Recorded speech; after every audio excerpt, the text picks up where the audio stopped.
Does your scraper suddenly collect thousands of pages about physics when you want product prices? You just got trapped in an AI labyrinth. I'll explain how it works and how to bypass it.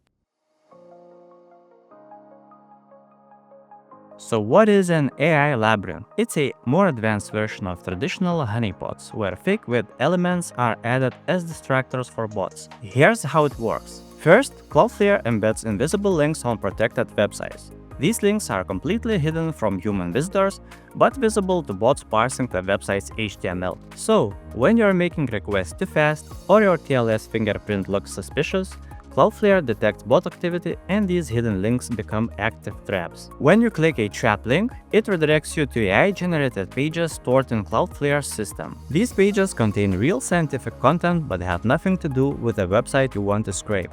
The pages link to each other, creating networks that trap your bot for hours while it collects useless data. The detection operates in stealth mode, so you don't even know you're trapped. And every time a bot falls for this trick, the machine learning models get better at catching scrapers. So how do you know if you're stuck in the labyrinth? The most obvious sign is collecting massive amounts of irrelevant content.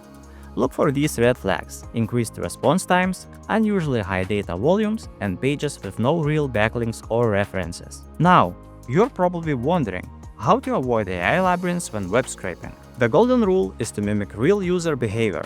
Traditional scrapers fail because they lack realistic behavior patterns. Start by implementing random delays between actions and vary your scrolling patterns. Some other techniques include mouse movement simulation, realistic click timing, random scroll depths, and natural navigation flows. You can also warm your sessions by visiting home pages and browsing naturally before targeting specific data. Cloudflare's behavioral analysis looks for the natural consistency patterns that only humans create and allows that traffic through. But bots are too perfect.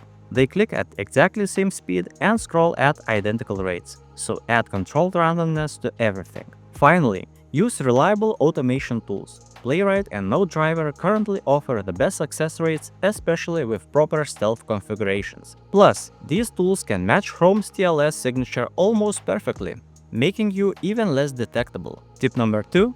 Use residential or mobile proxies from trusted provider. Add sticky sessions for 10 to 30 minutes to simulate real browsing behavior. Rotate locations strategically, don't jump from New York to Tokyo in seconds, and keep consistent user agents across sessions. Then, you can programmatically detect honeypot links before you fall into them. Look for links with CSS properties like display none, visibility hidden, or positioned off-screen with negative margins. Check for HTML attributes like nofollow tags or suspicious href patterns. To save resources spent on maintenance, consider ready-made scrapers. Most commercial scrapers, like our own, have built-in bypass techniques. Specialized scraping templates ensure you'll get the data you need in parsed formats, even with frequent website structure changes. Last, don't take more than you need. The goal of scraping should be getting relevant insights, not disrupting the website's function. So limit the number of requests you make and check the robots.txt file. And if you're caught in an AI labyrinth, controlling the request rates ensure your bandwidth won't go to waste. These are some of the methods for escaping AI labyrinths. Wanna skip the complexity and focus on data insights? Try Decodo proxies and web scraping API with the link below. Check out the web scraping playlist next, and I'll see you in another video.